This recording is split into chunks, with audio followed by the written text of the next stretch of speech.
دیدار یار نصیب ہوگا۔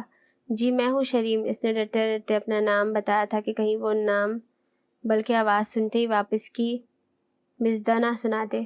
اس نے کچھ دیر سوچنے کے بعد دروازہ کھول دیا تھا، کیونکہ جانتی تھی اگر واپس بھیج دے گی تو دادی نے اس کی خوب کلاس لینی ہے، اور یہ تو اس کا دل خود بھی نہیں مانتا تھا کہ دروازے پر آئے مہمان کو واپس بھیج دیا جائے۔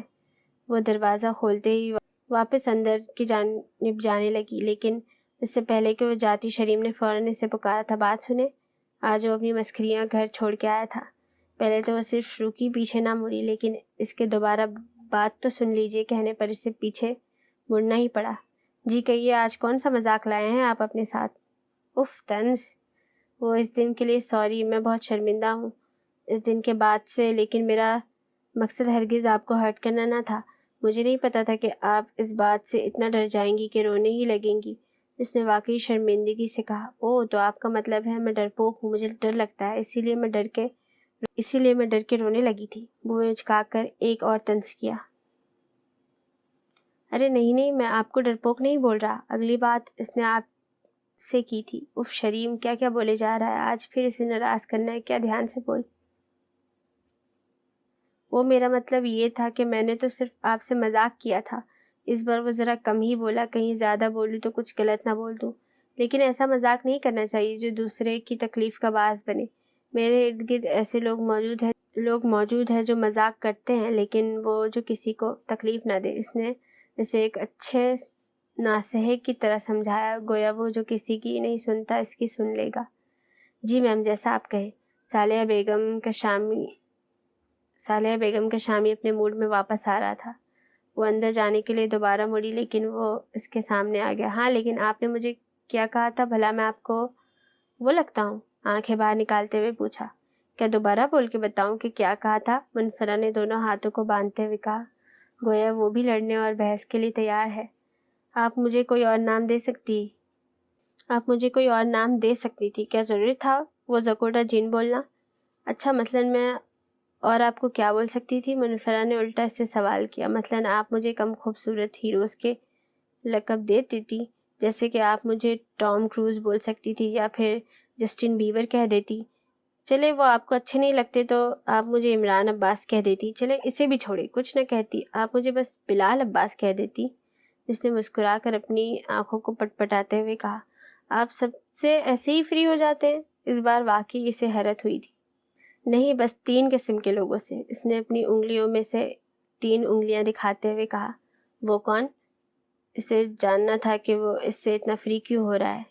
Kids, old citizens and beautiful girls, مسکرا کر جواب دیا گیا۔ اوکے، پھر آپ مجھ سے فری نہ ہوئے، کیونکہ میں ان میں سے کسی ایک میں بھی نہیں آتی۔ اس نے واپس جاتے ہوئے کہا، آتی ہے نا آپ ایک میں؟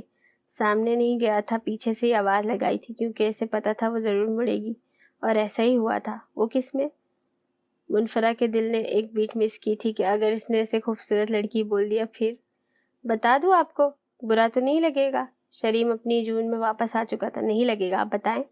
وہ منفرہ سے آگے نکلا اور بالوں میں ہاتھ پھیرتا بتاتا ہوا نکل گیا۔ Old citizen. چہرے پر ایک فاتحہ جیسی مسکراہٹ نمودار ہوئی اور وہ چلا گیا۔ کیا؟ منفرہ کا منہ حیرت سے کھلا رہ گیا۔ منہ بند کر لے، مکھی چلی جائے گی مس منفرہ۔ لاؤنج میں گم ہوتے ہوئے وہیں سے آواز لگائی، زکوٹا جن؟ خطاب تو یہی دیا تھا، لیکن اس بار اس کا دل چاہا تھا اس سے بھی برا کوئی خطاب دے۔ حساب برابر ہوا تھا۔ داؤد صاحب واقعتاً بہت بیمار ہو گئے تھے۔ انہیں لگنے لگا تھا اب ان کی زندگی کے بس چند ہی ایام رہ گئے ہیں، اسی لیے انہوں نے اپنی سب اولادوں کو اپنے پاس بلا لیا تھا۔ داؤد صاحب کی زیادہ اولاد نہ تھی، 2 بیٹے اور بس ایک بیٹی ہی تھی۔ بڑے بیٹے اظہر کے 2 ہی بچے تھے، بڑی بیٹی جو شادی شدہ تھی اور دوسرا بیٹا سمد، جس کی شادی کے لیے ہی داؤد صاحب نے سب کو اپنے پاس جمع کیا تھا۔ دوسرا بیٹا اصغر ان کی صرف ایک بیٹی ہی تھی جو احد اور اسد کے ساتھ کی تھی، کیونکہ ان کی شادی کے بہت بعد اللہ نے انہیں اولاد سے نوازا تھا۔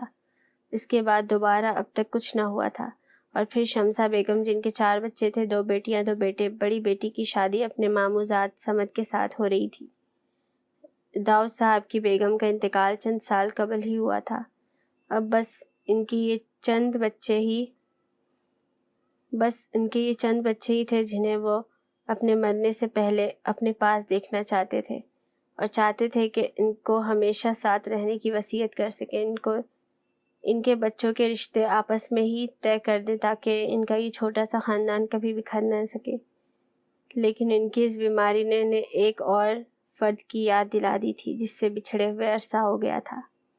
السلام علیکم دادی، شریم نے دادی کے تخت پر بیٹھتے ہوئے سلام کیا۔ وعلیکم السلام، میں سمجھ گئی تھی تمہارے آنے کا یہی ٹائم ہے، تم ہی آئے ہوگے بیٹا، کیسے ہو؟ انہوں نے اس کے سر پر پیار دیتے ہوئے کہا۔ گھر میں سب ٹھیک ہے؟ دادی نے پوچھا۔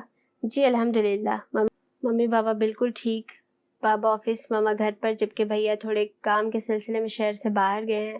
اس نے تفصیل سے سب کی خیریت بتائی۔ 2 ہی دن میں وہ اور دادی بہت اچھے دوست بن چکے تھے۔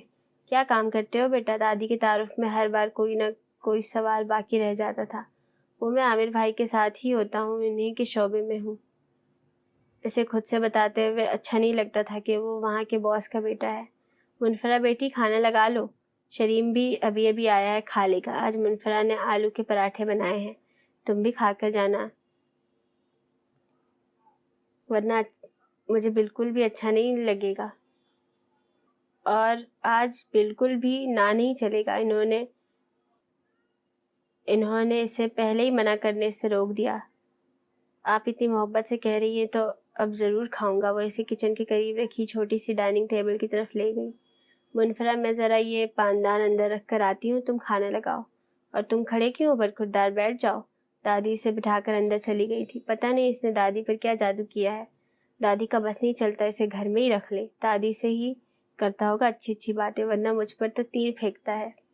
منفرہ نے اندر ہی اندر بڑبڑاتے ہوئے چھابی میں پراٹھے رکھے اور چھوٹی کٹوری میں چٹنی نکال کر ٹیبل پر رکھی۔ زہر تو نہیں ملایا آپ نے میرے پراٹھے میں؟ شریم نے ڈرنے کی ایکٹنگ کرتے ہوئے کہا۔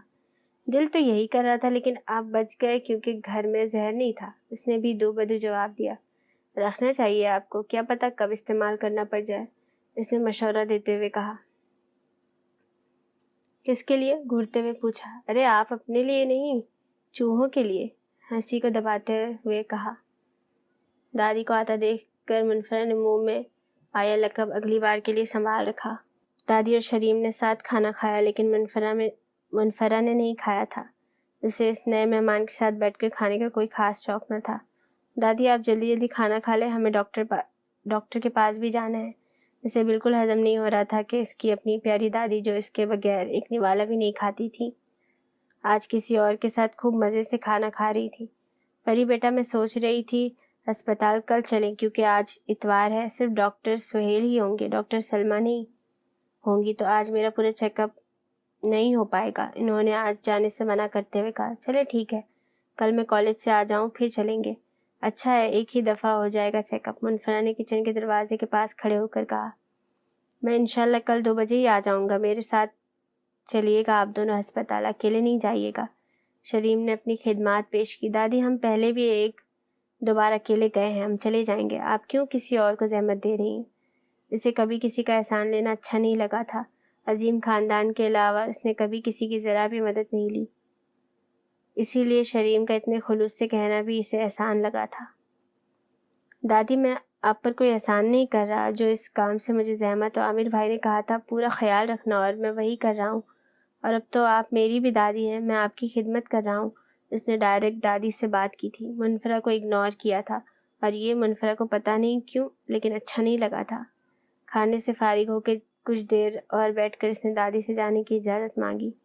جاؤ فری، اسے دروازے تک چھوڑ دو۔ منفرہ کو عجیب لگا تھا، کیا وہ خود نہیں جا سکتا تھا؟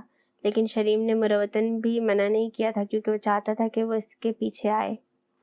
اب سوری کہنے کی باری آپ کی ہے، دروازے تک پہنچ کر دروازہ کھولنے سے پہلے شریم نے کہا۔ وہ کیوں؟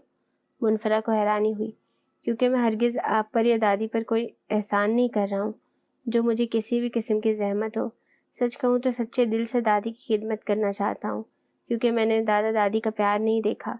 بابا کی شادی سے پہلے، بہت پہلے ہی بابا کے والدین وفات پا چکے تھے۔ مجھے نہیں معلوم تھا کہ گھر کے بزرگ اتنی بڑی رحمت ہوتے ہیں۔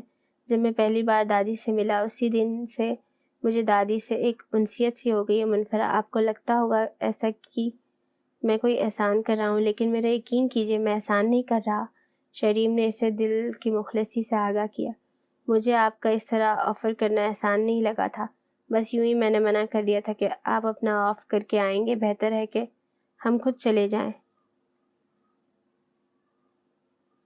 میں اور دادی ایک دو بار پہلے بھی اکیلے گئے ہیں، منفرا نے اسے اصل بات بتائی۔ چلے خیر ہے، کوئی بات نہیں، میں لے جاؤں گا۔ آپ کا زکوٹا جن آپ کی خدمت کے لیے ہر وقت حاضر ہے، دروازہ کھولتے ہوئے کہا۔ میرا زکوٹا جن؟ آنکھیں حیرت سے پوری کھل گئی تھی۔ ہاں، آپ نے نام رکھا ہے تو آپ کا ہی ہوا، کہتے ساتھ ہی دروازہ بند کر دیا گیا کہ کہیں وہ پاس پڑا گملہ اس کے سر پر ہی نہ مار دے۔ منفرا کا منہ حیرت سے کھلا تھا، لیکن کچھ ہی دیر بعد اس کے ہونٹوں پر ایک مسکراہٹ پھیلی تھی جس سے شاید ابھی وہ خود بھی انجان تھی۔ اگلے دن کا سورج پوری آب و تاب سے اپنے جوبن پر تھا۔ گرمیاں اپنی پوری شدت کے ساتھ شروع ہو چکی تھی۔ اس گرمی میں عورتیں گھروں پر، بچے اسکول، لڑکے لڑکیاں کالج اور یونیورسٹی، اور مرد حضرات اپنے کاموں پر ہوتے ہیں۔ منفرا بھی کالج کی چھٹی کے بعد اب جلد از جلد گھر جانے کی تیاری کر رہی تھی، کیونکہ اسے دادی کو آج لازماً اسپتال لے کر جانا تھا۔ وہ گھر پہنچی، جلدی چینج کیا اور دادی کے لیے روٹیاں پکائی اور کھانا کھانے بیٹھ گئی۔ ابھی کھانا ختم ہی کیا تھا کہ ڈور بیل بجی اور دادی نے آواز لگائی، جاؤ دیکھو شریم آ گیا ہوگا۔ آپ کو تو وہ آپ کا منہ بولا پوتا چند دن میں ہی اتنا عزیز ہو گیا کہ آپ اس کی ڈور بیل بھی پہچاننے لگی ہیں۔ اس نے ناراضگی سے شکوہ کیا۔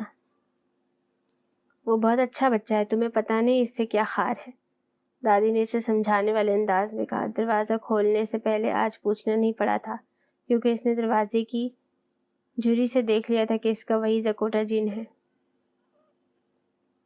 السلام علیکم۔ ارے واہ، آپ تو 2 دن میں ہی میری نوک پہچان گئی، جو بنا پوچھے ہی کھول دیا۔ وہ اسے آج پھر تنگ کرنے کے موڈ میں تھا۔ میں نہیں، دادی پہچاننے لگی ہے آپ کی نوک، انہوں نے کہا تھا کہ آپ ہی ہوں گے۔ آپ بھی پہچان جائیں، مستقبل قریب میں آپ کو اس کی ضرورت پڑ سکتی ہے، دھیمی آواز میں کہا تھا، مگر منفرا نے پھر بھی سن لیا تھا۔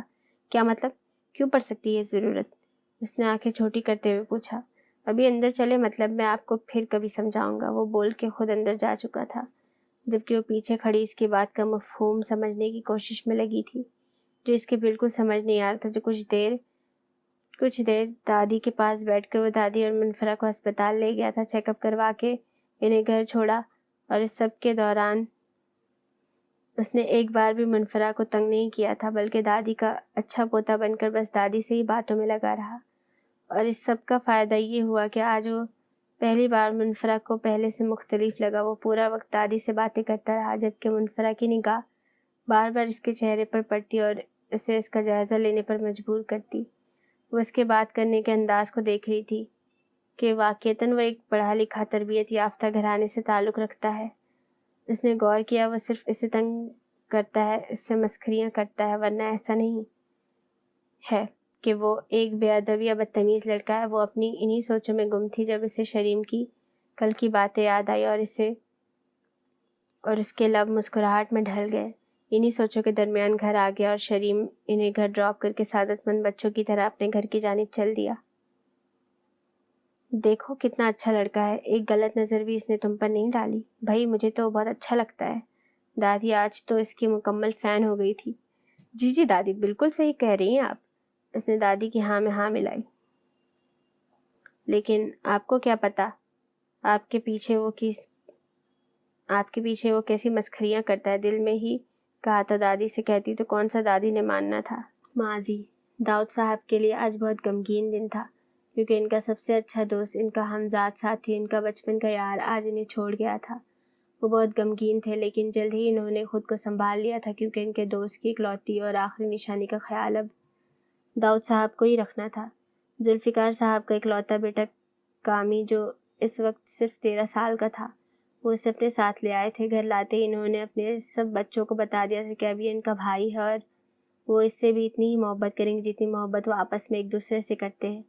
ہر چیز میں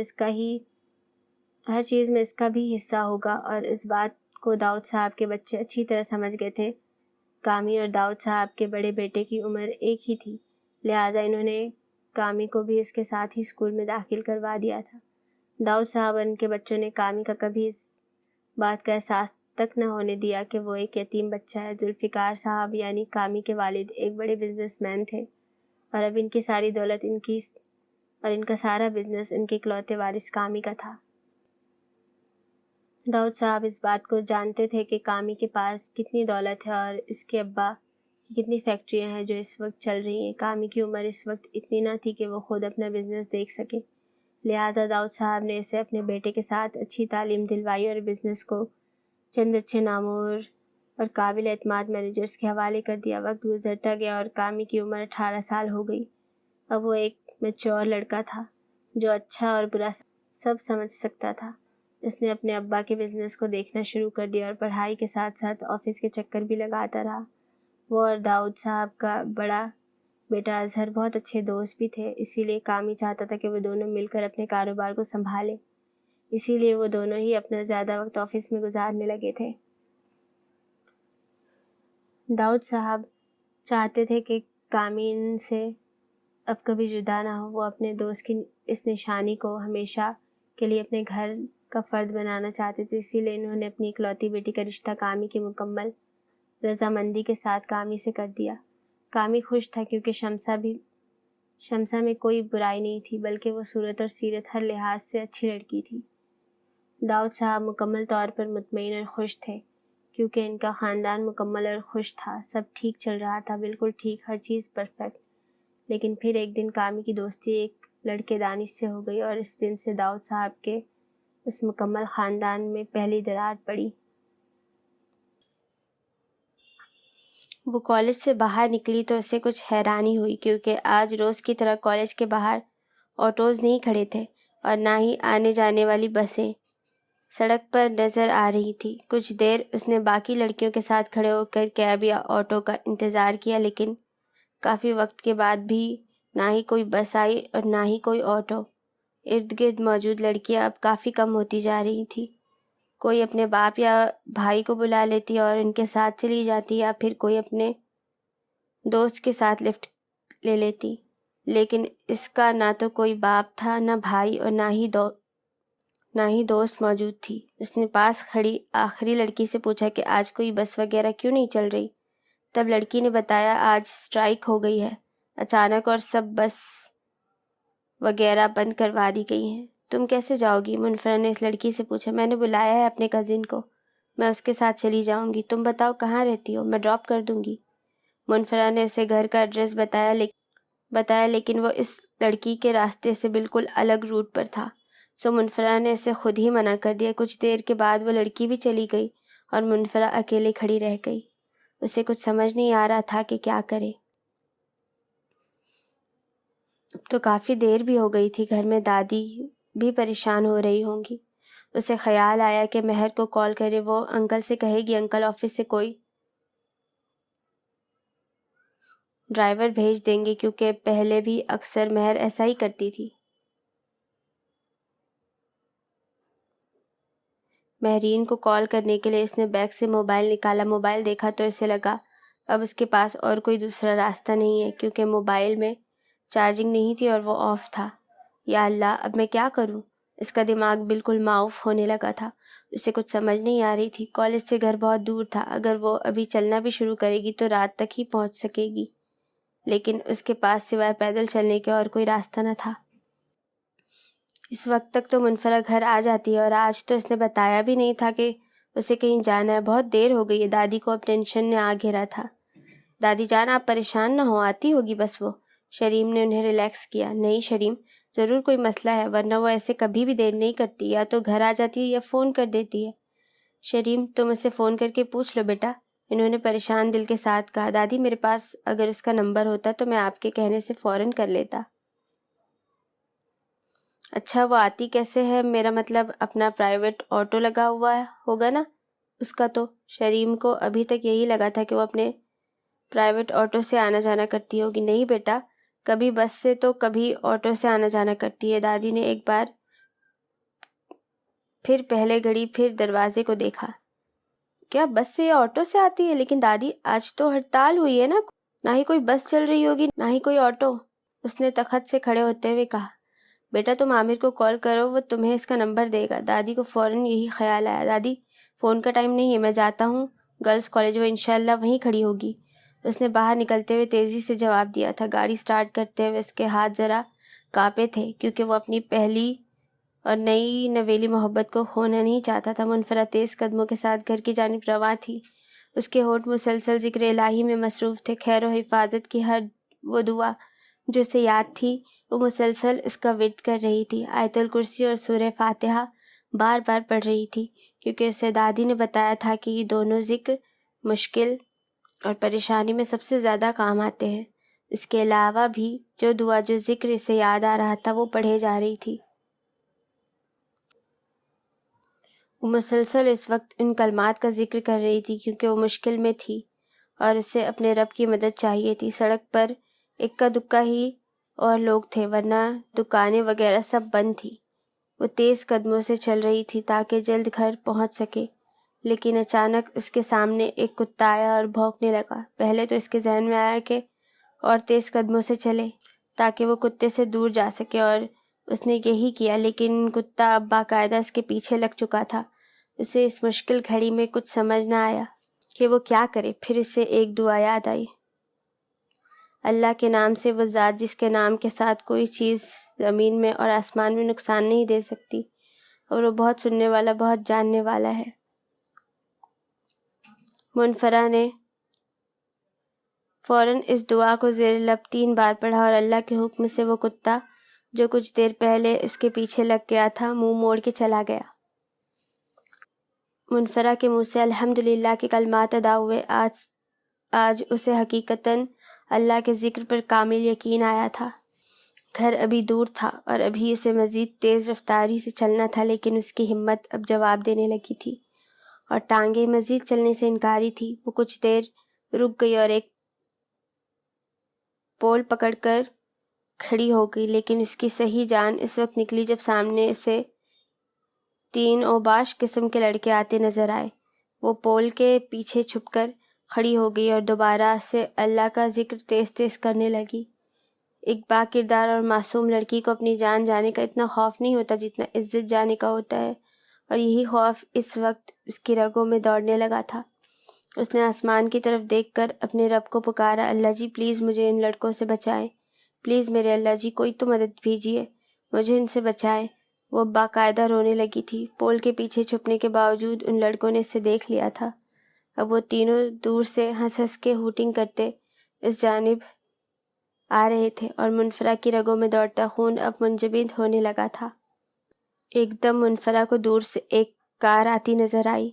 وہ کار روکنا چاہتی تھی، لیکن یہ بھی ڈر تھا کہ کہیں کار والا بھی اسی صفت کا مالک نہ ہو، لیکن اس وقت اسے کوئی نہ کوئی رسک لینا تھا۔ اسی سوچ کے آتے ہی اس نے پول کے پیچھے سے نکل کر فوراً کار کو روکنے کے لیے ہاتھ آگے کیا۔ کار کا دروازہ کھلا اور اندر سے جو فرد باہر آیا اسے دیکھ کے منفرا کی منجمد رگوں میں ایک بار پھر خون دوڑنے لگا۔ اس کا دل چاہا بھاگ کر اس کے پیچھے چھپ جائے اور ان لڑکوں کی غلیظ نظروں سے خود کو بچا لے، لیکن اس سے پہلے کہ وہ قدم بھی اٹھاتی وہ بھاگتا ہوا اس کے پاس آیا۔ کار سٹارٹ کرتے ہی اس نے فل سپیڈ میں کار کو کالج کی جانب موڑا اور جتنی سپیڈ میں وہ اس وقت کار چلا سکتا تھا اس نے کار چلائی۔ وہ جلد از جلد منفرا کے پاس پہنچنا چاہتا تھا۔ عجیب سے اندیشے اس کے ذہن میں چل رہے تھے اور وہ مزید پریشان ہو رہا تھا۔ پتہ نہیں کہاں گئی ہوگی یہ لڑکی۔ کار چلاتے اچانک ایک خیال آیا اس کے ذہن میں کہ کیوں نہ عامر بھائی کو کال کرے، وہ منفرا کو کال کر کے پوچھے کہ وہ کہاں ہے تاکہ جہاں بھی ہے وہی رہے، وہ اسے لینے پہنچ جائے گا۔ اس نے فوراً اپنا موبائل نکالا اور عامر بھائی کو کال ملائی، لیکن عامر بھائی کا نمبر مسلسل بزی جا رہا تھا۔ اف عامر بھائی پلیز فون تو اٹھائیں۔ فون کان سے لگائے مسلسل ٹرائی کر رہا تھا۔ وہ کالج سے بس کچھ ہی فاصلے پر تھا جب اسے ایک لڑکی نظر آئی۔ وہ خود گاڑی روک کے اسے دیکھنا چاہتا تھا کیونکہ ابھی دور سے واضح نہ تھا کہ وہ منفرا ہے یا نہیں۔ ابھی وہ گاڑی قریب لے جا کر روکنے ہی والا تھا کہ اس لڑکی نے خود ہاتھ بڑھا کر گاڑی روکی اور وہ اسے پہچان گیا۔ ایک لمحہ بھی ضائع کیے بغیر وہ فوراً گاڑی سے نکلا اور سامنے اسے دیکھ کر ایک لمبی سانس منہ سے خارج کی اور بھاگتا ہوا اس کے پاس پہنچا۔ منفرہ کہاں رہ گئی تھی تم؟ کتنا پریشان ہو گیا تھا میں۔ کم از کم ایک فون تو کر دیا ہوتا کہ تم کہاں ہو۔ اس وقت اس کی حالت ایسی تھی جیسے کوئی بہت قیمتی چیز کھو کر واپس ملی ہو۔ اس سے کچھ جواب نہ دیا گیا کیونکہ وہ اسے یہاں دیکھ کر بالکل مطمئن ہو گئی تھی۔ اسے وہاں اپنی اس پریشانی اور اکیلے پن میں دیکھ کر اس کی آنکھوں سے آنسو نکل پڑے تھے۔ پتہ نہیں لیکن اسے ایسا لگا تھا اب وہ بالکل محفوظ ہے، بالکل ٹھیک ہے، وہ اس کی جان اس کی عزت دونوں پر کوئی آنچ نہ آنے دے گا۔ اسی خیال سے اسے رونا آ گیا تھا۔ رو کیوں رہی ہو تم؟ ٹھیک ہو نا؟ شریم نے اس کی آنکھوں سے آنسو بہتے دیکھ کر پوچھا۔ اس نے شریم کے کاندھے کے پیچھے جھانک کر ان تینوں لڑکوں کو واپس جاتے دیکھا اور اس کے اس طرح پیچھے دیکھنے پر شریم نے بھی پیچھے دیکھا۔ کچھ کہا ہے ان لڑکوں نے تمہیں؟ مجھے بتاؤ، کوئی بدتمیزی کی ہے؟ میں بھی جا کر انہیں ٹھیک کرتا ہوں۔ اس کو واقعی اسے اس طرح آنسو بہاتا دیکھ کر تکلیف ہو رہی تھی۔ نہیں بس چلو گھر چلتے ہیں۔ وہ آنسو صاف کرتی کار کی جانب بڑھی۔ شریم نے آگے بڑھ کے کار کا دروازہ کھولا۔ وہ اپنا دوپٹہ سنبھالتی فرنٹ سیٹ پر بیٹھ گئی۔ شریم گھوم کر آیا، ڈرائیونگ سیٹ پر بیٹھا اور اس سے ایک بار پھر پوچھا، تم ٹھیک ہو نا؟ کچھ ہوا تو نہیں تمہیں؟ اس کی مکمل تسلی ابھی باقی تھی۔ ہاں میں ٹھیک ہوں، آنکھوں کو اچھی طرح رگڑ کر صاف کرتے ہوئے کہا، لیکن اس کی آواز اب بھی نم تھی۔ اچھا پھر ٹھیک ہو تو رو کیوں رہی ہو؟ دیکھو پلیز رو نہیں۔ مجھے وہ بات پوری کرنے سے پہلے ہی رک گیا، اور شاید اس کا اس طرح رکنا ہی تھا کہ منفرہ اس کی بات مکمل سمجھ چکی تھی۔ اسی لیے اس نے اپنا چہرہ شیشے کی جانب کر لیا اور ہونٹ کاٹنے لگی۔ وہ دونوں ہی اپنی کیفیت ایک دوسرے کو بتانے سے قاصر تھے۔ اگر اسے اس کا رونا تکلیف دے رہا تھا تو منفرہ کو بار بار رونا صرف اسی سوچ سے آ رہا تھا کہ اگر آج اور ابھی وہ نہ آتا تو اس کے پاس عزت نام کی کوئی چیز نہ رہ جاتی۔ اچھا ٹھیک ہے، لیکن پلیز اب چپ ہو جاؤ اور اپنا چہرہ اچھی طرح سے صاف کرو۔ گھر آنے والا ہے، دادی دیکھیں گی تو پریشان ہو جائیں گی۔ اس نے اسے خاموش کرانے کے لیے ایک اور بہانہ ڈھونڈا۔ وہ سر ہلاتے فوراً خاموش ہو گئی۔ شریم نے ٹیشو باکس آگے کیا۔ اس نے اچھی طرح ٹیشو سے چہرہ صاف کیا اور خود ہی گویا ہوئی کہ کہیں وہ اس کے رونے سے کوئی اور وجہ اخذ نہ کر لے۔ وہ میں ڈر گئی تھی اکیلے۔ اب کی بار آواز بھی ٹھیک تھی اور اس کا کھویا کانفیڈنس بھی لوٹ آیا تھا۔ اچھا اب ڈرو مت، میں ہوں نا؟ شریم نے بنا اس کی طرف دیکھے ایک جذب سے اسے اپنے ساتھ مکمل بے خوفی کا یقین دلایا تھا۔ منفرہ کے دل کی دھڑکن بے ترتیب ہوئی اور اس نے اپنا رخ ایک بار پھر شیشے کی جانب موڑ لیا۔ گھر آ گیا تھا۔ اسے لگا تھا وہ اسے ڈراپ کر کے واپس جائے گا، لیکن وہ بھی اس کے ساتھ ہی اترا تھا۔ میں چلتا ہوں، دادی کو تھوڑا ریلیکس کر دوں گا، وہ پریشان ہوں گی۔ منفرہ نے اس بات میں سر ہلایا۔ اکرام صاحب ایک بے حد ملنسار اور خوش مزاج طبیعت کے مالک تھے۔ اپنے ورکرز سے بھی ان کا اچھا ہنسنا بولنا تھا۔ ہر کوئی دیکھ کر ان کے بارے میں یہی رائے رکھتا تھا کہ وہ بے حد خوش، ہر غم پر مشکل اور ہر تکلیف سے آزاد ہیں۔ ان کے پاس اللہ کا دیا سب کچھ ہے، بیوی، بچے اور ایک بہت اچھا کاروبار۔ ہاں ظاہری حالت یہی بتاتی تھی کہ انہیں کوئی غم کوئی تکلیف نہیں ہے، لیکن ایک غم جو انہوں نے آج تک سب لوگوں سے چھپا کے رکھا تھا، اپنے بچوں کو بھی اس کی خبر نہیں ہونے دی تھی۔ یہی وجہ تھی کہ ان کے دونوں بچے بھی یہی سمجھتے تھے کہ ہمارے بابا ایک بہت خوش قسمت انسان ہے، اللہ نے انہیں سب دیا ہے۔ ان کا یہ غم جو انہیں اندر سے کھا رہا تھا، جو انہیں راتوں کو سونے نہیں دیتا تھا، اس سے صرف ان کی شریک حیات صالحہ بیگم واقف تھیں۔ وہ جانتی تھی کہ ان کے شوہر اندر ہی اندر کیسے اس غم سے کھوکھلے ہوتے جا رہے ہیں۔ انہوں نے کتنی بار اپنے شوہر کو اس غم سے نجات دلانے کی کوشش کی، لیکن کبھی بھی وہ معاملہ سلجھ نہ سکا جو اکرام صاحب کی جان کھوکھلی کر رہا تھا۔ انہیں آج بھی وہ وقت یاد تھا جب انہوں نے اپنے دوست کے کہنے پر ایک ایسا کام کیا تھا جس کی سزا وہ آج تک بھگت رہے تھے۔ وہ اس فیصلے اور اس کام کی معافی آج تک اللہ سے بھی اور اپنے مجرم سے بھی مانگتے آ رہے تھے، لیکن شاید ابھی وہ وقت نہ آیا تھا کہ انہیں معافی دی جاتی۔ معاذی کامی، میں تمہارا دوست ہوں، تمہیں صحیح بات بتا رہا ہوں۔ انکل داؤد تمہاری شادی شمسا سے صرف اس لیے کروانا چاہتے ہیں تاکہ وہ تمہاری ساری دولت، تمہارے سارے کاروبار پر قبضہ کر سکے۔ دانش نے اپنے گھٹیا پلان کا پہلا تیر پھینکا۔ نہیں یار دانش، وہ مجھے بالکل اپنی اولاد کی طرح سمجھتے ہیں۔ وہ مجھے ہمیشہ اپنے پاس رکھنا چاہتے ہیں، اسی لیے انہوں نے یہ رشتہ طے کیا ہے، اور پھر میں خوش ہوں اس رشتے سے۔ شمسہ اچھی لڑکی ہے۔ کامی نے شاید اسے دوست بنا کر اور اپنے دل کی بات بتا کر غلطی کی تھی۔ دانش کو اس کا اپنی محبوبہ کی تعریف کرنا اچھا نہیں لگا تھا۔ دانش شمسہ کی دوست نادیہ کا بھائی تھا۔ شمسہ اور نادیہ کی دوستی بہت اچھی تھی، ان دونوں کا ایک دوسرے کے گھروں میں آنا جانا بھی تھا۔ شمسہ اپنی دوست نادیہ کے گھر آتی تو تبھی اسے نادیہ کے بھائی دانش نے دیکھ لیا اور وہ اسے پسند آ گئی، لیکن پھر کچھ دنوں بعد اسے پتہ چلا کہ شمسہ کی منگنی اپنے کزن کامی سے ہو چکی ہے۔ اس نے اس دن سے اس منگنی کو توڑنے کا پلان بنایا، اور اس پلان کا سب سے پہلا حصہ کامی کو اپنا دوست بنانا تھا، جس میں وہ کامیاب ہو چکا تھا۔ اب دوسرا کام کامی کو اس گھر والوں سے متنفر کرنا تھا، تاکہ وہ خود ہی یہ منگنی توڑ دے اور دانش شمسہ کو حاصل کرنے میں کامیاب ہو جائے۔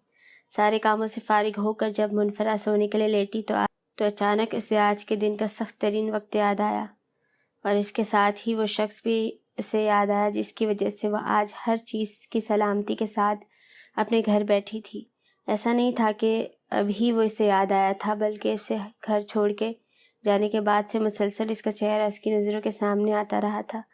ہر بار وہ اپنا ذہن ہٹاتی کہ کیوں تم اس شخص کے بارے میں سوچ رہی ہو، لیکن وہ ایک چہرہ دوبارہ اس کے ذہن میں آ جاتا، گویا اس وقت سے لے کر اب تک وہ ایک ہی چہرہ، ایک ہی شخص تھا جو اس کے ذہن سے چپک کر رہ گیا تھا۔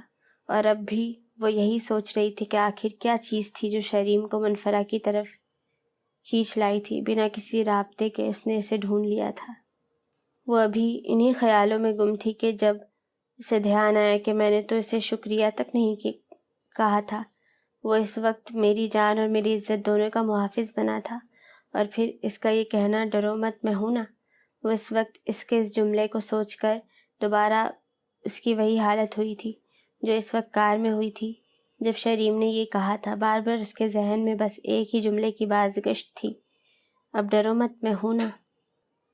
اس کے اس سکوت کو موبائل کی رنگ ٹون نے توڑا۔ اس نے ایک دم گھبرا کر موبائل اٹھایا تو جو نام وہاں چمک رہا تھا اسے دیکھ کر اس کے ہونٹوں پر ایک دل فریب مسکراہٹ آئی، اور ساتھ ہی ایک خیال بھی آیا کہ زکوٹا جن تمہیں یاد کیا اور تم حاضر بھی ہو گئے۔ منفرہ کا موبائل نمبر اس نے آج اسے گھر ڈراپ کرنے کے بعد ہی لیا تھا، تاکہ آئندہ ایسی کوئی بھی مشکل یا پریشانی ہو تو وہ فوراً اسے کال کرے۔ موبائل نمبر بتانے کے بعد شریم نے کہا تھا میرے نام سے سیو مت کرنا۔ اچھا پھر کس سے کروں؟ منفرہ نے بس ایک نظر اٹھا کر اوپر دیکھا۔ پتہ نہیں کیوں لیکن وہ آج اسے بار بار دیکھنے سے گریز برت رہی تھی۔ وہی جو آپ نے میرا نام رکھا ہے، شریم نے چہرے پر مسکراہٹ لیے اسے کہا تھا۔ وہ نہیں دیکھ رہی تھی، لیکن شریم کی نظریں مسلسل اسے ہی دیکھ رہی تھی۔ اسے آج اس کے چہرے پر کچھ الگ رنگ نظر آ رہے تھے، اور جو چیز سب سے زیادہ آج اس کے طرف دیکھنے پر مجبور کر رہی تھی وہ اس کی جھکی نظریں تھی۔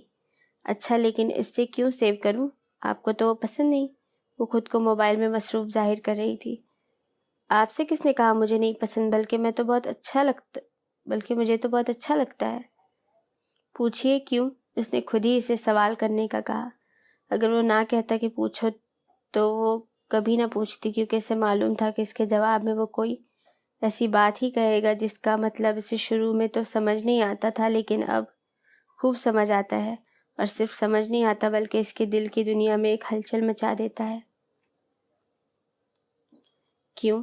اب وہ اس کے سامنے سے ہٹ کر ڈائننگ ٹیبل پر رکھے برتن سمیٹ رہی تھی تاکہ اس کے جواب دینے پر اپنی حالت اسے چھپا سکے۔ کیونکہ آپ نے جو رکھا ہے، شریم نے دھیمی آواز میں کہا، اور اس کے کہتے ہی وہ برتن اٹھا کر کچن کی طرف رخ کر گئی۔ ابھی وہ اس کے زکوٹا جن نام پر نمبر سیو کروانے کے بارے میں سوچ رہی تھی جب رنگ ٹون دوبارہ بجنے لگی۔ جی السلام علیکم۔ ریسیو کیے بنا چارہ نہ تھا، کیونکہ اگر وہ ریسیو نہ کرتی تو اسے ڈر تھا کہ یقیناً وہ پریشان ہو جائے گا، اور اس کا کیا بھروسہ اسی وقت یہاں پہنچ جائے۔ وعلیکم السلام، اتنی دیر سے کال ریسیو کیوں کی؟ میں بس کار نکال کر نکلنے والا تھا۔ منفرہ کو اپنے خیال کی تصدیق معلوم ہوئی۔ وہ میں کام میں مصروف تھی، جھوٹ بولے بنا چارہ نہ تھا۔ اب کیا وہ یہ بتاتی کہ وہ اسے سوچنے میں مصروف تھی؟ اوکے، دادی کیسی ہیں؟ بات کو بڑھانے کے لیے دادی کا پوچھا، ورنہ مقصد تو صرف اس سے بات کرنا، اس کی آواز سننا تھا۔ جی ٹھیک ہے، مختصر جواب دیا، ورنہ اس کا دل تو چاہتا کہ بول دے، ابھی تو دیکھ کر گئے ہیں آپ۔ اوکے، شریم نے بس اتنا ہی کہا۔ اس سے کوئی بات نہ بن پائی۔ جب کچھ سمجھ نہ آیا تو پھر اصل بات بتا دی جس کے لیے کال کی تھی۔ وہ اصل میں نے اس لیے کال کی تھی کہ آپ صبح جانے سے پہلے نیوز دیکھ لیجئے گا، کیونکہ ہو سکتا ہے کل بھی اسٹرائک ہو۔ اگر اسٹرائک ہو تو میں تو یہ کہوں گا آف کر لیں۔ شریم نے اسے اپنی طرف سے مشورہ دیا۔ جی ٹھیک ہے، ویسے میرا بھی ارادہ کل آف کرنا ہی تھا۔ منفرہ نے اسے کل کی بابت آگاہ کیا۔ آپ ٹھیک ہے اب؟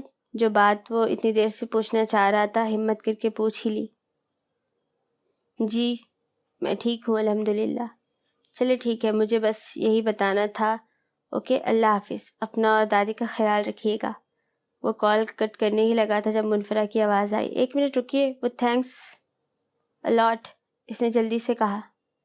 کس چیز کے لیے؟ شریم نے اسے فوراً پوچھا تھا۔ آج آپ کے آنے کے لیے۔ اگر آپ نہ آتے تو پتہ نہیں میں کس طرح گھر پہنچ پاتی۔ وہ کب سے اسے شکریہ کہنے کا سوچ رہی تھی، بالآخر کہہ ہی دیا۔ شکریہ ادا نہ کرے منفرہ، کیونکہ میں اپنی چیز اور اپنی عزت کی حفاظت کرنا اچھی طرح جانتا ہوں۔ اوکے، اللہ حافظ۔ شریم نے کال کاٹ دی۔ لیکن اس اندھیری رات میں جب چاروں طرف خاموشی تھی، اس کی کہی ہوئی بات پر منفرہ کے دل کی دھڑکنیں اتنی تیزی سے چلنا شروع ہوئی کہ اسے لگا اس کا دل ابھی باہر آ جائے گا۔ اس نے گھبرا کر فوراً اپنا ہاتھ اپنے سینے پر رکھا اور تکیہ سٹ کر کے لیٹ گئی۔ آنکھیں سونے کے لیے بند کی، لیکن آج اس کی آنکھوں سے نیند بہت دور تھی۔ بار بار آنکھوں کو بند کرنے پر اس کا چہرہ اس کی نظروں کے سامنے آ جاتا اور وہ گھبرا کر آنکھیں کھول دیتی۔ آنکھوں کی یہ آنکھ مچولی بہت دیر تک جا رہی تھی، پھر تھک ہار کر آخر کار اس سے نیند آ ہی گئی۔ ماضی۔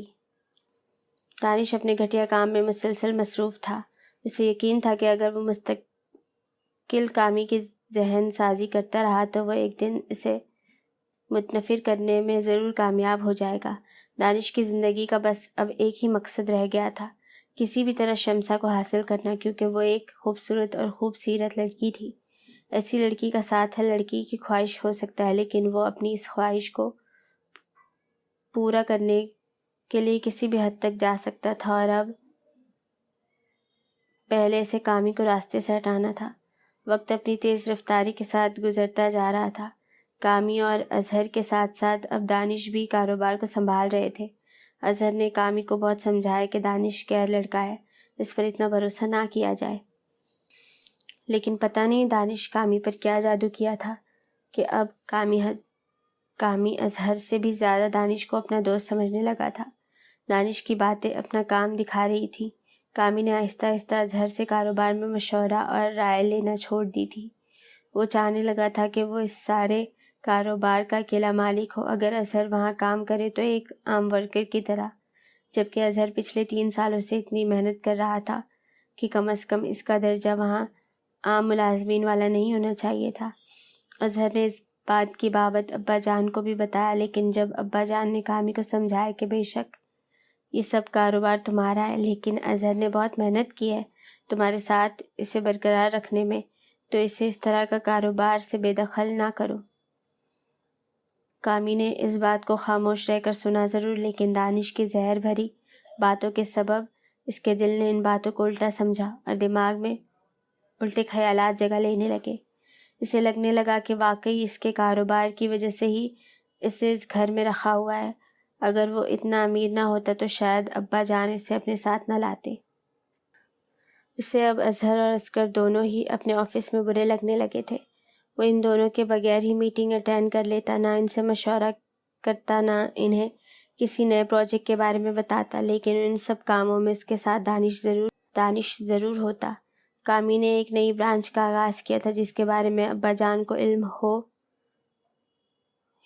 ہوا تو انہوں نے کہا، بیٹا کامی میں سوچ رہا تھا کہ تم تو یہاں مصروف ہوتے ہو، کیوں نہ اس نئی برانچ پر اصغر کو بطور مینیجر بھیج دوں؟ ماشاء اللہ وہ بھی پڑھ چکا ہے، سنبھال لے گا انشاءاللہ۔ ابا جان کی ایک ہی خواہش کہ ان کے سب بچے مل کر رہیں، اسی خواہش کی وجہ سے وہ چاہتے تھے کہ اصغر بھی محنت کرے تاکہ تینوں اس کاروبار کو بڑھانے میں اہم کردار ادا کریں، اور کوئی ان کے بارے میں یہ نہ کہہ سکے کہ یتیم کا مال بیٹھ کر کھا رہے ہیں۔ کامی بے شک بہت باغی ہوتا جا رہا تھا، لیکن اب بھی اس میں اتنی تمیز باقی تھی کہ وہ ڈائریکٹ ابا جان سے کوئی خلاف بات کہتا یا ان کے سامنے انہیں غلط کہتا اور اپنی منمانی کرتا۔ اچھا، کل آفس جا کر دیکھوں گا اس بارے میں۔ اس نے ابھی اپنی طرف سے انہیں ٹالا، لیکن داؤد صاحب کو ایسا لگنے لگا کہ اب کچھ غلط ہونے والا ہے، اسی لیے انہوں نے سوچ لیا تھا کہ وہ بہت جلد کامی سے بات کریں گے۔ اگر وہ ان سے الگ ہونا چاہتا ہے تو وہ وہی کریں گے جو اس کی خوشی ہوگی۔ لیکن کامی نے اس بات کا صحیح وقت تک انتظار بھی نہ کیا اور خود ہی تمام فیصلے کر لیے۔ صبح اس کی آنکھ موبائل فون کی ٹون سے کھلی۔ آنکھوں کو مسل کر کھولتے ہوئے اس نے موبائل اٹھایا۔ مہر کالنگ۔ آ گئی تمہیں میری یاد؟ ریسیو کرتے ہی منفرہ نے شکوہ کیا۔ اچھا میڈم، اب آپ تو ایسے کہہ رہی ہیں جیسے آپ تو میری یاد میں ردیف قافیہ ایک کر رہی ہیں اور میں ہوں کہ آپ کو بھول بیٹھی ہوں۔ کل کتنی کال کی تمہیں، تم نے نہیں اٹھائی، کہاں تھی تم؟ یار تمہیں پتہ ہے مہر، کل واپسی میں میرے ساتھ کیا ہوا؟ کیا ہوا؟ اللہ خیر کرے۔ یار کالج سے باہر آئی تو پتہ چلا آٹو اور بسز کی ہڑتال ہے، سب کسی نہ کسی کے ساتھ چلے گئے۔ مہر میں اکیلی رہ گئی، اور تم بھی نہیں تھی، میرا موبائل بھی چارج نہیں تھا، میں کتنا پریشان ہو گئی تھی مہر۔ اوہ سو سیڈ، پھر کیسے آئی تم منفرہ؟ مہر کو سچ مچ بہت دکھ ہوا اس کی ردات سن کر۔ میں پھر کیسے آئی؟ منفرہ اسے بتاتے بتاتے رکی تھی۔ اسے لگا ابھی مہر کو نہیں بتانا چاہیے، وہ سوال کرے گی بہت سارے اور وہ کیا جواب دے گی، لہٰذا اس نے بات گھمائی۔ پھر کافی دور تک اللہ کا نام لے کر پیدل چلتی رہی۔ آگے جا کر ایک آٹو نظر آیا، اسی میں بیٹھ کر آ گئی اس نے بول کر آخر میں اپنے لب کاٹے۔ اوہ الحمدللہ، چلو پہنچ تو گئی نا گھر؟ ہاں الحمدللہ۔ منفرہ کو لگا اس نے جھوٹ بول کر ٹھیک نہیں کیا، لیکن وہ ابھی سے اصل بات کیسے بتاتی۔ دادی کی خیریت معلوم کر کے منفرہ نے وہاں سب کا حال چال پوچھا اور پھر کال ختم کر دی۔ لیکن کال کے کٹنے کے بعد بھی اسے لگا کہ اسے مہر کو سچی بات بتانی چاہیے تھی۔ چلو جب آئے گی نا تب بتا دوں گی۔ کامی آفس جانے کے لیے تیزی سے نیچے کی جانب رواں تھا کہ اسے شمسا کے کمرے سے اس کی باتوں کی آواز آئی۔ نادی، میں بہت خوش قسمت ہوں، گھر میں بھی چونکہ لاڈلی تھی اسی لیے بنا مانگے ہر خواہش پوری ہو جاتی تھی، اور اب تو اتنے بڑے بزنس مین سے میری شادی ہوگی۔ تم دیکھنا میں کیسے کامی سے اپنی ہر بات منوایا کروں گی، اور تم دیکھنا وہ میرے نخرے اٹھایا بھی کرے گا۔ شمسا اپنی دوست نادیہ سے باتیں کر رہی تھی۔ ایسا نہیں تھا کہ وہ ایک لالچی یا عیاش لڑکی تھی، بلکہ وہ تو ایک بہت اچھی لڑکی تھی، اور اس کا یہ کہنا کہ کامی میرے نخرے اٹھائے گا اس وجہ سے نہ تھا کہ وہ اسے اپنا غلام بنا کے رکھتی یا بس اسے دولت کے لیے شادی کر رہی تھی، بلکہ ہر لڑکی کی طرح شمسا بھی اپنے دل میں کامی کو ایک بہت بڑے عہدے پر بٹھا چکی تھی۔ وہ اسے اپنے خوابوں کا شہزادہ سمجھنے لگی تھی۔ وہ سمجھنے لگی تھی وہ اس کا شہزادہ ہوگا اور میں اس کی شہزادی۔ اسی وجہ سے اس نے کہا تھا کہ میں اسے اپنے نخرے دکھاؤں گی۔ لیکن دروازے کے باہر کھڑے کامی نے اس بات کو ایک الگ ہی رخ میں لیا، اور یہی وہ وقت تھا جب اس نے جذبات میں آ کے ایک ایسا قدم اٹھایا جس کا پچھتاوا اسے ساری زندگی رلاتا رہا۔ کامی کے والد صاحب نے اپنی ایک برانچ کراچی میں بھی قائم کر رکھی تھی، جس کو ان کے انتقال کے بعد ان کے ایک اچھے دوست اور قابل اعتماد مینیجر چلا رہے تھے۔ جس دن سے کامی نے شمسا کی وہ بات سنی تھی، اور اس دن ابا جان کا یہ کہنا کہ اصغر اور اظہر کو بھی کاروبار میں شریک رکھے، اس کے بعد سے اس نے اپنا یہاں کا سارا کاروبار بھی آہستہ آہستہ کراچی شفٹ کرنا شروع کر دیا۔ اس کی خبر اس نے کسی ایک کو بھی نہ ہونے دی۔ دانش کو بتایا، لیکن دانش کو اس کے کاروبار سے کوئی لینا دینا نہ تھا۔ وہ تو بس اس لیے خوش تھا کہ شکر ہے یہ جائے گا تو شمسا میری ہو جائے گی۔ کامی کو شمسا سے کوئی خاص قسم کی محبت نہ تھی جو اس کو اس طرح چھوڑ جانے پر آڑ بن جاتی۔ ہاں وہ اسے اچھی لگتی تھی، ہم سفر بننے کے لیے ایک اچھی لڑکی تھی، لیکن اس دن اس کی گفتگو سننے کے بعد کامی کو لگا کہ وہ شمسا کو غلط سمجھ رہا ہے۔ اسے لگا کہ شمسا ایک لالچی لڑکی ہے جو اس سے شادی صرف دولت کے لیے کر رہی ہے، اسی لیے اس کا دل شمسا کی طرف سے فوراً بدگمان ہو گیا، اور اس نے فیصلہ کر لیا کہ وہ ہمیشہ کے لیے یہاں سے چلا جائے گا۔ وقت گزرتا رہا، کامی نے اب ابا جان دونوں بھائیوں سے بات چیت بہت کم کر دی تھی۔ اسلام آباد کا تقریباً تمام کام کراچی شفٹ کر دیا گیا تھا۔ اظہر اور اصغر کو اس کی خبر اس لیے نہیں ہو سکی کیونکہ اس نے جان بوجھ کر ان دنوں میں ان دونوں کو نئی برانچ کی طرف بھیج دیا تھا۔ اس کا پلان کچھ یوں تھا کہ وہ اسلام آباد کی مین برانچ کا سب کام کراچی شفٹ کر دے گا اور خود بھی ایک دن بنا بتائے کراچی چلا جائے گا۔ کراچی پہنچ کر اپنی نئی برانچ، جو اصل میں چونکہ ابھی نئی بنائی گئی ہے، نہ وہ ابھی پوری طرح کھڑی ہوئی ہے، نہ ابھی اس میں اتنی پائیداری ہے کہ وہ کامی کو کوئی فائدہ دے، لہٰذا کراچی جا کر وہ اس برانچ کے تمام کاغذات جو وہ ابھی خفیہ طریقے سے بنوا چکا تھا وہ اظہر کے نام کر دے گا اور اس برانچ سے وہ اپنا اور اپنی کمپنی کا نام ختم کروا لے گا۔ وہ جانتا تھا اس طرح کرنے سے وہ برانچ بالکل بند ہو جائے گی۔ اگر بند نہ بھی ہوئی تو ان دونوں بھائیوں کو اسے کاروبار کی دنیا میں جگہ دینے کے لیے بہت محنت کرنا پڑے گی، لیکن وہ اب مزید اپنے کندھوں پر ان کا بوجھ نہیں رکھ سکتا تھا۔ وہ اس وقت کو بھول چکا تھا جب وہ ایک یتیم اور بے آسرا تھا۔ تب ابا جان نے اس کے سر پر دست شفقت رکھا تھا، اسے گھر لائے، اپنے بیٹوں جیسا مقام دیا، اس کے جوان ہونے تک اسے اپنے خرچے سے پڑھایا لکھایا، اس کے کاروبار میں سے صرف اس پر خرچ کیا، اپنی اور اپنی اولاد کی ضروریات کے لیے ایک پائی بھی اس کے مال میں سے نہ لی، اسے کبھی یتیم کا احساس نہ ہونے دیا، وہ سب بھول گیا تھا۔ اسے یاد رہا تو بس اتنا یاد رہا کہ یہ سب مال و دولت، یہ سارا بزنس صرف میرا ہے، اس پر کسی کا حق نہیں۔ حالانکہ وہ جانتا تھا اس کے کاروبار میں اس سے بھی زیادہ محنت اظہر نے کی تھی، لیکن اس وقت اس کی آنکھوں پر بغاوت کی سیاہ پٹی بن گئی تھی، جس کی وجہ